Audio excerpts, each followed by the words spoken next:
Hello, everyone. After a little bit of struggle, I finally decided to just record this in Zoom because my live stream was not going the way I wanted it to on YouTube. I was having an issue trying to see what I was doing, and for some reason, my computer was just being weird. So rather than not having a good stream, I thought, hey, I will just record this for those of you that wanted to see me actually read the story. So we are still reading my story that I wrote when I was 15. Um, a little bit of background on this. I thought it would be really hilarious, and I was running out of things to narrate on my channel. So I happened to find this one afternoon going through some old junk in my mother's boxes that she had from when I was a kid. And I found this book, I remembered it.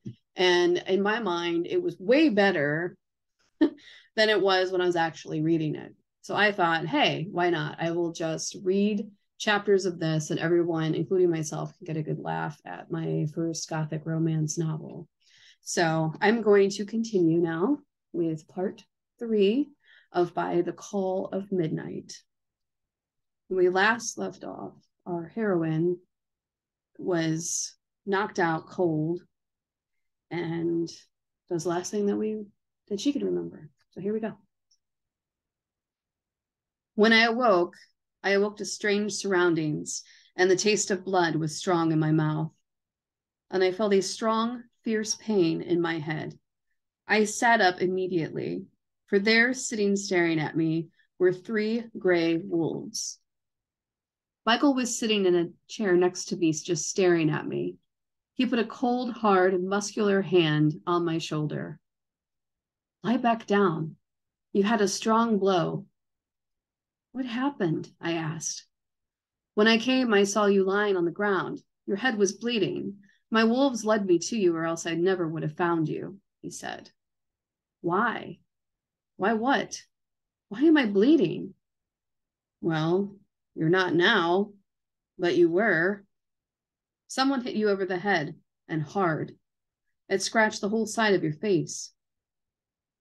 Why would someone have done that? I asked, puzzled. I don't know, but your watch is missing. Perhaps a peddler or some scavenger hit you to take your things. Just you lie down now. Don't worry about all of that. All I know is you came to meet me, my live. Blah. All I know is you came to meet me, my love, he said, staring at me. His eyes were so piercing they almost looked white. Does my aunt know where I am? I asked. Yes, I sent word last night. My father has been upstairs to see you 3 times, and Georgiana was with you all of last night. Well, I'll thank her, I said drowsily, going back to sleep. I felt his hand on my forehead, pushing back my hair. I hadn't thought of asking then, but Jason didn't come to see me. When I was all better, 3 days later, Georgiana and I had a long talk together. Why do you think that Jason didn't come to see me, Georgiana? I had asked her. Oh, well, when I went with Andrew to tell your aunt about your condition, I suggested we tell Jason. She told me shortly after you left, he came to say he had to go back to Boston. Apparently, he had to go because the teacher they had filling in his position there had come down with influenza, so he had to go back. Well, at least until he's better. I see. It all seems so suspicious to me. I remember seeing teeth attack me, not some peddler. And then there was the fact that Jason had to leave me. My life had taken a temporary turn for the bad. Perhaps the mystery of my attack could be solved. On one hand were discreet scratches. Something attacked me. I knew that much. Perhaps it was the monster, the Midnight Man. For days, I tried to scrape the images out of my head. Each night, I'd wake to find that I was sitting in my bed with a cold sweat dripping from my head, back, and neck. Y'all, I'm really trying to read my own handwriting from when I was 15. I don't mean to break in the middle of the story, but Yeah. Here we go. What could have happened so terrible that I was left to die? Better still, what could I have done to make a person hit me over the head and take my things? Of course, most people never need a reason. They just do the things they do out of their own desires. One night, the clock struck midnight and the moon was at its fullest and brightest. I awoke in its shadow, for I sat up in the bed, straight out of a dead sleep. I know not what provoked me, yet as I looked out of my window, I saw a most enchanting thing. It wasn't scary or in the least upsetting. I was drawn to it, as though I was in a spell. What I saw did not come out of the images of my imagination. What I saw was the wolf, blue eyes staring daggers at me from below. I moved to the other window in my room, which faced the back of the mansion, and there was another. I rose and unlocked my door. I went to the other side of the house, for which there were two glass doors leading to a balcony. I saw a third wolf. I ran to the front of the house, where the larger balcony was over the front door, and looked down. At first, I saw nothing. Then I saw a black, shadowy figure. What I could only make out as a man on horseback. He was wearing a black cloak with a hood. His face suddenly caught the moon. While I could not see his face, I could only see those same piercing, glittery blue eyes staring through me. I closed my eyes, and in a moment, he was gone. I ran to all four corners of the house. The wolves were gone. Yet after that night, I never woke from sleep again from a bad nightmare. It was a peaceful thing. Then I remembered. Those same eyes stared through me once before. I would never forget those eyes.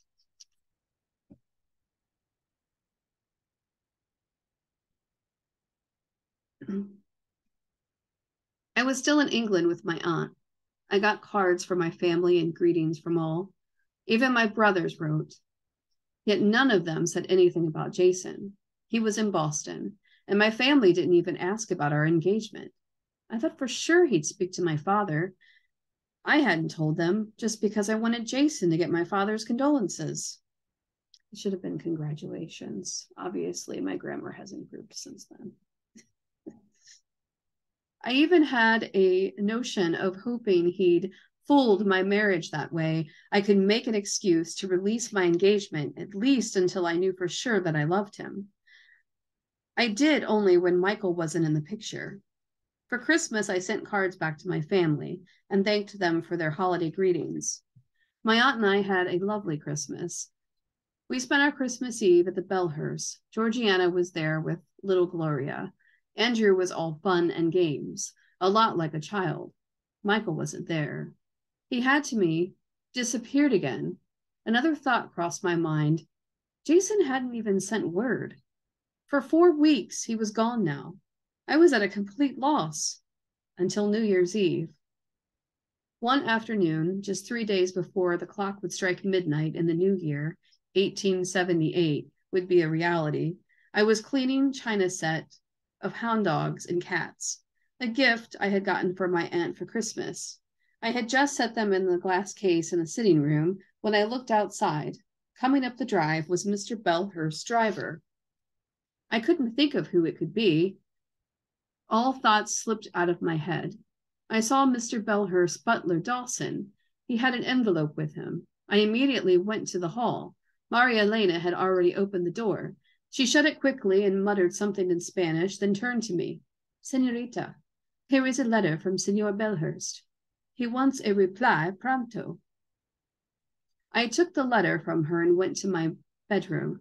The letter was not for my aunt. Besides, she was napping, and I could not exactly get a reply to Mr. Bellhurst quickly when I knew not when she'd wake up.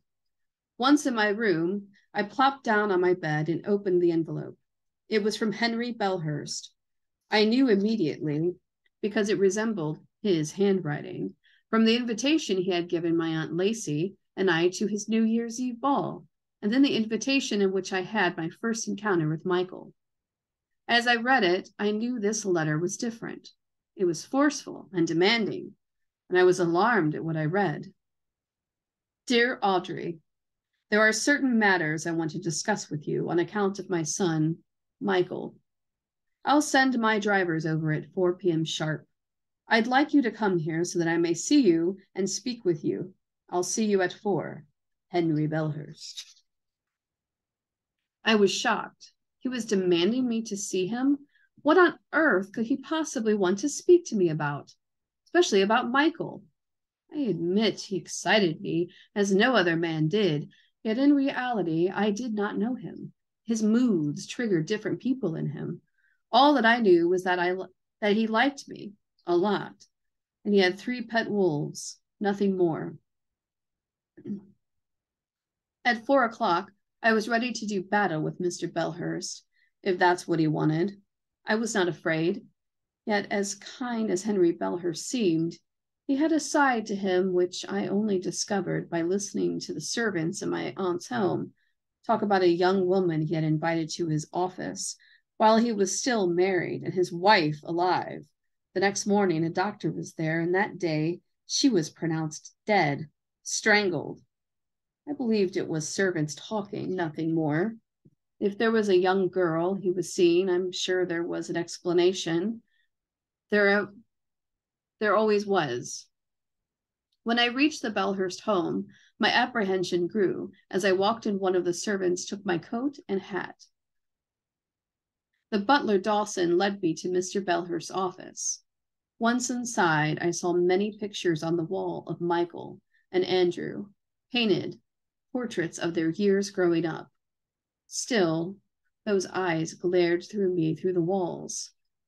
Why did he have to have our meeting here, where all these eyes glared at me? It made me uneasy. Oh, very good of you to come. Sit down, Miss Yorkshire, he said, pulling a chair out from the side of his desk. Do you know why you're here? He asked. All I know is you wanted to speak to me on account of Michael, I said, sensing the nervousness in my voice. Yes, well, what is more precise is I wanted to speak to you on account of Michael, but rather what your relationship is with my son. You're engaged to another man, are you not? He asked. Yes, sir, I am. Why do you ask? I was getting angry now, and my voice clearly showed that as well. I ask because if you are, then what is your relationship with my son? We are friends, sir. Friends? Ah, I see more than that. Tell me the truth. Does he betray affection for you, say in public? My mind suddenly went to that day that he had come and grabbed me up in front of the house and kissed me right in front of the whole town, knowing the whole time I was engaged to Jason. What is all this? What are you trying to get at? Miss Yorkshire, you must believe me when I tell you I'd like nothing more than my son to settle down with a nice woman, perhaps even have children. Yet, if you are engaged in seeing my son, I brought you here today to put a stop to it. My son will be the next squire in this family. Andrew would have gotten the position, yet he doesn't want it.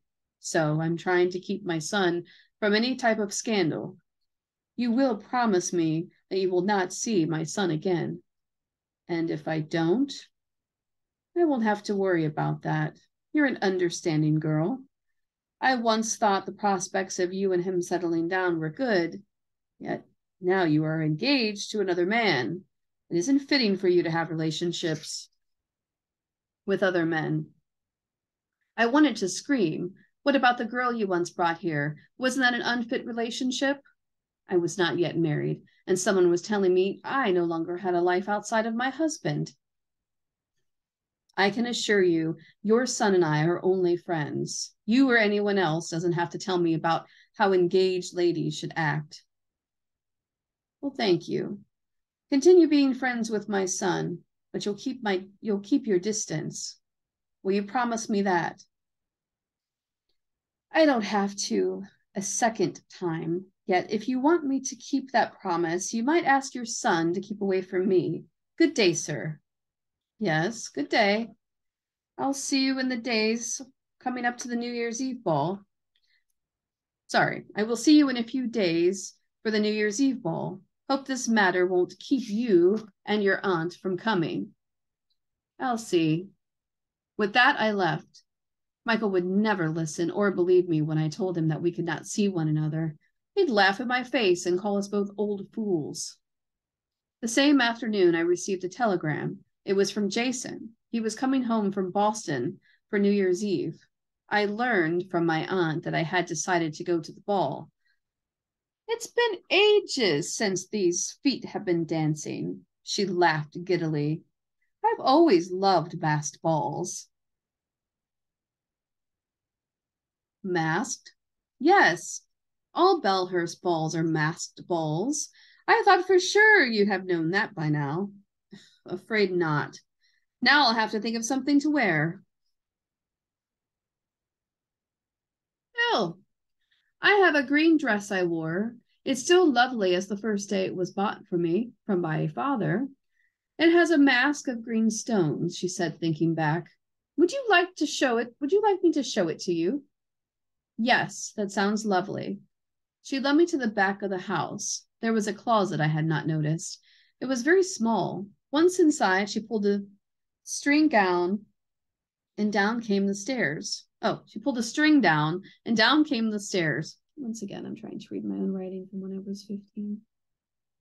Back to the story. She went down first, and I followed. The stairs led to a whole different quarter of the house. We went up each flight. Each flight had a decorated round room. It was elegantly set up. When we got to the top, I realized that the round attic and chimney I had seen from only outside was actually more rooms. Each was a small sitting room. The fourth was a lookout room. In there was a rack of old costumes. There were many gowns, and there were a green one that she had described. There was the green one she had described. When she pulled it out, I knew instantly it was the one I was going to wear. It was elegant beyond dreams. It was full silk and satin. It was rather large in the skirt. It'll make your green eyes come out, she said. Yes, it will, I said dreamily. So we are going to stop there for a minute. I am actually slowly losing my voice. I think just like everyone else on the planet who's had these horrible colds, flus, COVID, I just got over a really nasty ear infection. So I was having trouble recording here and there because everything was echoing really, really badly. And it was really super annoying. But I'm going to stop there. And if you like me reading this way in a more natural way without really any edits, let me know. Feel free to comment. And if you don't like it, let me know. That's fine too. I just thought I would do something different because I'm always trying to like plan all these things to try to do something different and make it more organized and fancier. But I did think this would be a nice change for a Tuesday evening. Tuesday. Yeah, all the days seem to be going together because I was off most of last week due to my grandmother having passed away. So it was a lot. There was a lot going on lately. But anyway, I hope you guys all have a lovely evening. And sorry that I was trying to stream earlier and it didn't really work out. But hopefully maybe my computer will get itself in order and I won't have so many issues. I think sometimes my Wi-Fi where I live, it goes out periodically, depending on the weather. And then I get these notifications from Spectrum telling me that, something's going out. And so if it does that, I don't want to have a stream interrupted when I'm in the middle of something. So I don't mind recording these in this kind of natural setting in my home office. And my dog is sleeping over here, snoring as loud as possible. But thank you all very much for visiting and staying and sticking with me and all my craziness. And soon, when this is all finished, I think I'm going to actually go back to narrating more scary stories. I thought of just putting an extra one in there in the next day or so that's not related to By the Call of Midnight, but I thought I might get through By the Call of Midnight first, just to get that out of the way. And it is a struggle trying to read my handwriting from back in the day, and it's all in cursive. Yeah. So, all right, everyone. Have a lovely day. Have a good week. And we'll talk to y'all soon.